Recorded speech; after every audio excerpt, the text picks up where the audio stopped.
Following is for educational and entertainment purposes only. This is the verbatim federal courtroom testimony of the Sean Diddy Combs trial, as reported by Inner City Press. In a courtroom so tense you could hear a pin drop, the silence was shattered by a woman's voice recounting what she says happened behind closed doors in music mogul Diddy's infamous dark room. Cassie Ventura's testimony wasn't just disturbing, it was horrifying. Step by step, she described a ritualistic system of abuse so specific and depraved that even seasoned reporters were shaken. Baby oil, man milk, urination, and alleged forced acts during her menstrual cycle. This wasn't just wild behavior. This sounded like organized torment. But as she laid bare the details, Diddy sat across from her, hands trembling, visibly shaken. And eventually, he broke down. He screamed. Today, we're breaking down everything Cassie said under oath, how the courtroom reacted, and why her testimony may be the final nail in the coffin of one of hip-hop's most powerful figures. This is what happens when the darkest secrets are dragged into the light. As Cassie Ventura slowly made her way to the witness stand, the entire courtroom stiffened. She wasn't just another accuser. She was the one who opened Pandora's box, the one whose lawsuit lit the match. And now, 8 months pregnant, wearing a gray maternity dress with a high collar, her eyes fixed straight ahead, she looked less like a pop star and more like a witness to war. The prosecution started gently. They asked how she met Diddy, how she got signed, how the relationship evolved, but the softness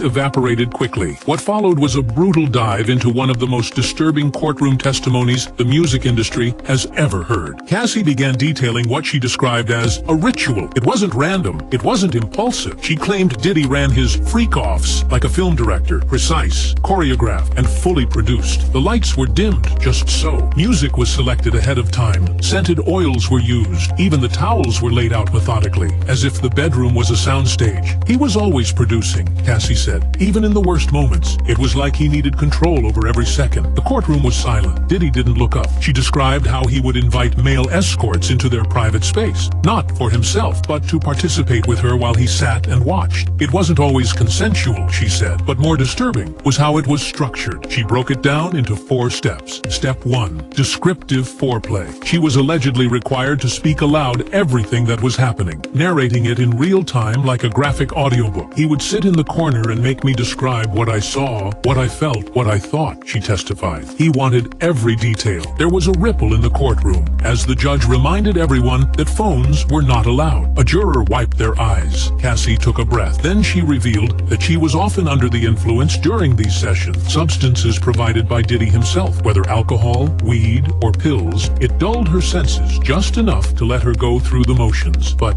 she remembered everything. I knew it was wrong, but I didn't know how to say no to someone who had my entire life in his hands. She was then asked what happened if she refused. Her reply, "He told me I was boring. He said, if you don't do it, someone else will." That quote hung in the air. For many in that courtroom, including Diddy's own family, it was the first time they had heard the abuse described this way from the inside out, and they weren't ready for what came next. When the prosecutor prompted Cassie to elaborate on step 2, the touching phase, she visibly clenched her hands together in her lap. What she described next made headlines before she even left the courtroom. Cassie said Diddy had an obsession with sheen, specifically with how skin looked when it was glistening under low light. The prosecution backed this up by referencing evidence obtained during the federal raid of Diddy's property. Over 1,000 bottles of baby oil and lubricant. It was, in the prosecutor's words, enough to fill an aisle at a pharmacy. Cassie explained that Diddy would stop the freak-offs every 5 minutes to reapply oil, not just to her, but to the male escort too. He wanted us to look like we were wrapped in cellophane, she said. Every inch of our skin had to shine. He would scream if we looked dry. At first, the courtroom laughed nervously, but the laughter died when Cassie revealed the purpose of all that oil. It wasn't just visual, it was to dehumanize. When you're covered in oil, you're not a person anymore, she said. You're an object. Her voice cracked, but she didn't break. She described how she would slide on the sheets, unable to get traction. Sometimes she would fall. Diddy would laugh. Other times he would berate her. He called her names, said she was ruining the performance. According to her, it wasn't about sex. It was about power, control, and submission. He wanted to own the image. He wanted to direct the scene. If I did something off script, he'd stop everything and start again.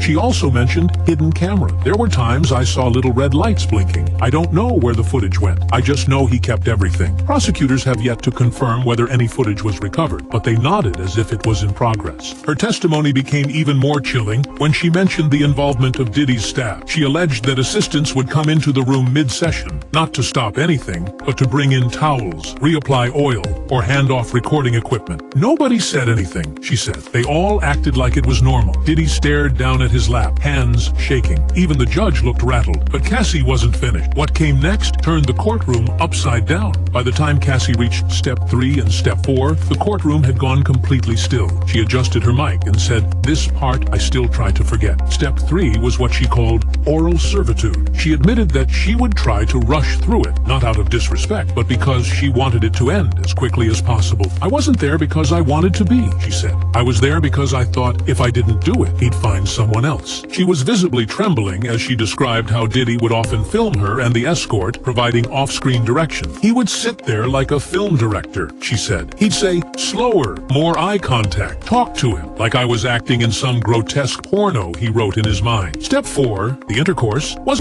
If you're enjoying this story, kindly do us a favor and subscribe to our channel. It is free and won't cost anything, but it means the world to us. We're just a small channel trying to grow. Thank you, and back to the video.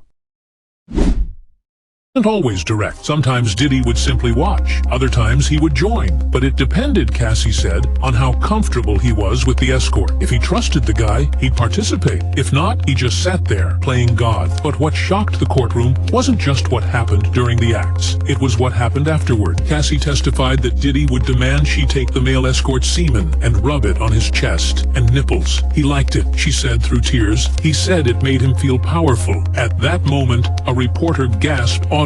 A juror looked visibly ill. The judge called a 5-minute recess. Diddy sat stone-faced but twitching, his foot bouncing so fast it blurred. When the court reconvened, Cassie revealed something even darker. She testified that on multiple occasions she was forced to participate in these rituals during her period. There were no breaks. She was not allowed to opt out. And when things got messy, bloody even, Diddy had staff come in with extra linens. "It was like I wasn't even a person," she said, "just something he could use whenever the mood struck." She told the court about an incident involving a male escort allegedly urinating on her while she lay frozen on the floor, intoxicated. "There were 2 men standing over me. I didn't feel like I could even speak." She said Diddy would occasionally call things off when they went too far, but only if he was bored or annoyed, not because he cared. Cassie then confessed that her jealousy and fear of abandonment kept her in this cycle. "He told me if I left, no one would believe me, and I believed him." The courtroom sat in silence, only the court reporters typing, echoing in the chamber. Everyone was waiting to see what the defense would say next, but nothing could undo what had just been said. As the prosecution pressed forward, they asked Cassie to elaborate on what these dark room sessions looked like from start to finish. What followed was a meticulously detailed explanation that made it clear these weren't random acts of abuse. These were events Diddy planned like he was producing a high-budget horror film. According to Cassie, the rooms were always prepared in advance. He had people whose job it was to set the mood, she said. The lighting, the furniture arrangement, the oils, everything was placed exactly how he wanted. Cassie claimed that Diddy employed a small inner circle of staff, whose only role was to maintain the ambiance of these rooms. She recalled once walking into one of the rooms at his Miami mansion and finding a man adjusting a spotlight above a velvet sofa. The man allegedly told her he wants the shadows to hit just right. She said there were always cameras, some obvious, some hidden. "At one point, I stopped trying to count them," she testified. "He had every angle covered." Drugs played a major role. According to Cassie, she was often handed mystery pills that Diddy claimed would help you feel it better. She was never told what they were. Prosecutors showed text messages between Cassie and one of Diddy's assistants, where she asked what a specific pill was, and the assistant simply replied, "Don't worry about it." Huff says, "Take it." Cassie said these substances blurred her sense of time and memory, leaving her disoriented for hours after the sessions. Even more disturbing were the props. Cassie claimed Diddy had a whole room full of toys and devices, some of which required instructions. One of the items she described was a leather-bound contraption she didn't even know how to use. He brought someone in to demonstrate it. She said that someone, she alleges, was a male sex worker who Diddy paid handsomely to train Cassie on how to use it. And then came the rituals. Cassie testified that on certain dates, such as full moons or Diddy's birthday, he would host elaborate spiritual freak-offs, as he allegedly called them. She claimed he would burn incense, play tribal music, and recite phrases he said came from ancient African texts. He said it was about power, Cassie said. He said I was helping him channel something bigger than himself. Whether it was a twisted joke or something more sinister, it left everyone in the courtroom stunned. After days of emotional testimony, the prosecution shifted their focus toward Diddy's alleged physical abuse. Cassie was asked if the darkroom sessions ever turned violent. Her reply, yes, often. She said the violence wasn't spontaneous. It was a calculated extension of Diddy's control. If I broke character, he'd snap, she told the jury. If I cried, if I hesitated, he'd grab me. She described one night when she refused to engage with a male escort, stating she wasn't in the mood. Diddy allegedly grabbed her by the arm, dragged her into the room, and slammed the door behind them. He screamed at me for ruining his night, she said. Then he pushed me so hard, I fell backward onto a metal frame. I still have the scar. Prosecutors showed the jury a photograph of the scar taken by a doctor years later. Cassie claimed this wasn't an isolated incident. She detailed another night in which Diddy became enraged when she tried to leave during a session. I got up, I told him I needed air. He blocked the door, she said. He slapped me, not in a rage, calmly, like he was correcting a child. She said she spent the rest of that night crying in the bathroom while he finished the session without her. The courtroom listened in disbelief as she described how staff were present during some of these moments. One assistant, she alleged, simply handed her a glass of water afterward and whispered, "You're okay, you're doing great," she said. I think that was the worst part, that nobody even acted like it was wrong. Cassie's attorneys then played a voicemail. Diddy allegedly left her just hours after one of these incidents. In the message, he sounded emotional, saying things like, "You know I love you. You make me do crazy things." Prosecutors said this message was part of a pattern. Emotional abuse, layered on top of physical dominance. It was like he broke me down and then tried to build me back up, Cassie said. Perhaps the most haunting revelation came near the end of this portion of her testimony. I didn't think of it as abuse at the time. I thought of it as love. That single sentence hung in the air like a fog. The courtroom sat frozen, unable to look away. If Cassie's testimony was explosive, the appearance of the male escort known only as D.A. was an earthquake. Described as a well-built man in his 30s, wearing a gray suit and dark sunglasses, he took the stand with a calm demeanor that starkly contrasted the tension in the courtroom. But what he said next added layers of complexity to an already disturbing case. D.A. confirmed that he had participated in numerous sessions with Cassie and Diddy, but he claimed that Cassie was the one who contacted him directly each time. She would book me under a fake name. Sometimes she'd say it was for her birthday. Sometimes she'd say it was just for fun. He described Diddy as quiet during the sessions, saying he mostly just sat in the corner and watched. When asked about the incident where he allegedly urinated on Cassie, D.A. stunned the room. "Cassie asked me to," he said. "It wasn't Diddy's idea." The prosecution seemed momentarily thrown off, then pivoted, asking about the atmosphere. D.A. admitted, "Yeah, it was weird, very controlled. He had rules. No speaking unless he asked questions, no touching him, and everything had to be on camera." Though his testimony undermined some parts of Cassie's narrative, D.A. did corroborate others. He recalled a night when Cassie emerged from a room with a bruised arm and teary eyes. "She didn't say what happened, but I knew something was off," he said. Later, he described seeing Diddy shove her against a wall during a heated argument. That wasn't a freak-off. That was abuse. The cross-examination revealed more. D.A. had been paid handsomely for his work, often thousands of dollars in cash. But he also confessed that he stopped answering Cassie's calls after one particularly violent night where he allegedly saw Diddy throw a bottle across the room. "I didn't want to be around that," he said. So while D.A. complicated the prosecution's case, he also confirmed key elements: that Diddy was obsessed with control, that there were recordings, and that violence was a part of the equation. One juror was seen holding back tears as he stepped down from the witness stand. The trial took a turn no one was prepared for when prosecutors played the now infamous 2016 Intercontinental Hotel surveillance footage. The courtroom fell completely silent. No dramatic music, no voiceover, just raw, unfiltered violence. The video showed Diddy stalking Cassie through a hallway, grabbing her by the back of her head and throwing her to the ground. After a brief moment, he walked away, only to turn back and kick her again as she lay motionless. It wasn't a scuffle. It was a calculated, cold attack, and it was all caught on camera. As the footage played, Cassie sat stone-faced, while Diddy, already visibly tense, began to twitch and fidget in his seat. His defense team knew this was a devastating blow. The prosecution paused the video multiple times to zoom in on key moments. The way Cassie's body hit the floor, the emotionless expression on Diddy's face, the distance between the two, making it clear this wasn't a fight. This was an ambush. Prosecutors then introduced Israel Flores, the hotel security guard who responded to the scene. Now an LAPD officer, Flores testified that he saw Cassie in a dazed state after the attack and had to intervene when Diddy refused to let her leave. She was crying, he said. She kept saying, "I just want to go." He added that Cassie had a visible bruise under her eye, though this detail was curiously missing from his 2016 incident report, something the defense would later pounce on. Diddy's attorney tried to dismiss the footage as an isolated outburst, arguing that even if it looked bad, it didn't prove racketeering or trafficking. But prosecutors countered with chilling precision. They laid out a timeline of incidents, showing this wasn't isolated, this was a pattern. They connected the hallway assault to the darkroom sessions, arguing that Diddy's rage always boiled over when he couldn't control Cassie's behavior. To support this, they brought in a digital forensics expert who showed that Diddy had deleted multiple videos from his personal cloud storage just days after the Cassie assault. Some of those files were partially recovered, and while they weren't played in court, they were entered as evidence with descriptions like Session Room 3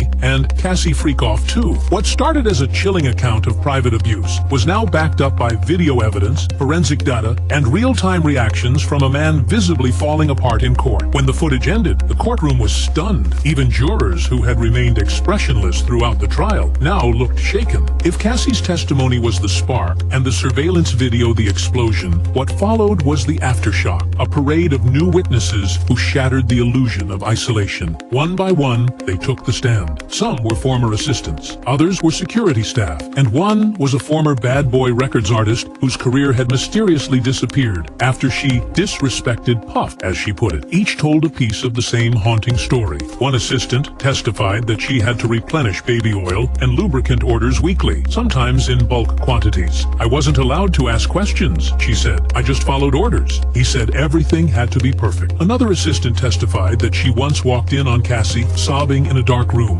alone, after an event. "She looked like a ghost," she said. She whispered, "Please don't tell him I'm crying." But the most jaw-dropping moment came from a woman named Trisha Weller, who hadn't been named in any lawsuits prior to this trial. Trisha claimed she attended a party at Diddy's house in 2017 under the impression that it was a private dinner for creatives. "Within 45 minutes, I was in a room with 3 men I didn't know, one of whom was filming," she said. "When I tried to leave, the door was locked." She said she was later paid $7,000 through a shell company linked to Diddy's event staff. She never told anyone until now. "I saw Cassie in the hallway afterward," Trisha said. "She avoided my eyes, like she was used to seeing that happen." The jury was visibly shaken. One woman clutched her notepad so tightly, the paper started to tear. Diddy, meanwhile, had started scribbling furiously on a legal pad, his once cocky demeanor now fully collapsed. Gone was the billionaire mogul who hosted parties in white linen and sunglasses. In his place was a sweating, panicked man in a suit 2 sizes too big. The prosecution also introduced testimony from a former event videographer who claimed to have destroyed over 300 hours of footage at Diddy's request. "He told me, 'Burn it. It's not for the public. It's for God's eyes only,' the man said. The phrase stunned the room and seemed to hint at something darker, ritualistic, maybe even spiritual in Diddy's mind. With each witness, the walls closed in further. This wasn't just about Cassie anymore. It was about a decades-long system, a machine Diddy allegedly built to feed his need for control, domination, and humiliation. As the trial entered its final week, Diddy's team appeared exhausted, deflated, and scrambling. Meanwhile, Diddy himself, once the center of every room he entered, was now isolated even within the courtroom, shivering under a blazer, scribbling notes, rarely making eye contact with anyone except his attorneys. The courtroom sketch artists captured a haunting image. Diddy, with his hands over his ears, his mouth open in a silent scream as prosecutors recited Cassie's darkest claims. It became the trial's defining moment. "He looked like a man seeing his own funeral," one reporter posted online. And maybe he was. In a final effort to regain control, the defense filed a motion to suppress certain testimonies and remove some graphic evidence from the jury's deliberation, but the judge denied it. it, stating, "The severity of these allegations necessitates complete transparency." Diddy's reaction? He slumped forward, whispering something to his attorney before putting his head in his hand. The prosecution delivered its closing argument with piercing clarity. This is not about bad choices. This is about premeditated trauma, about building a personal empire on the backs of broken people. They pointed to a timeline showing how, every time a new accusation arose over the years, Diddy either paid it off, silenced it, or buried it, until now. Even more damning was a never-before-seen financial ledger, leaked by a whistleblower within Diddy's own team, detailing monthly payments labeled only as care, silence, and loyalty. The amounts ranged from $2,500 to over $80,000. When asked about it, Diddy reportedly looked down and said nothing. Cassie's team rested their case by playing one final piece of audio, a voice memo from 2015, where Diddy is heard saying, "People think they can leave me. Nobody leaves me." The jury listened in stunned silence. The man who once said, "Can't stop, won't stop," had officially hit a wall. His name stripped from his alma mater, his honorary doctorate revoked, his key to New York rescinded, and now potentially facing life in federal prison. Diddy's entire world, built on platinum records, endorsements, Ciroc deals, and bravado, was crumbling. And yet, the trial may not even be over. With over 100 alleged victims waiting to testify, the case against Diddy could expand into a massive RICO-level criminal enterprise investigation, implicating not just Diddy, but others who enabled him for decades. One thing is certain, the truth Cassie laid bare in that courtroom won't be forgotten.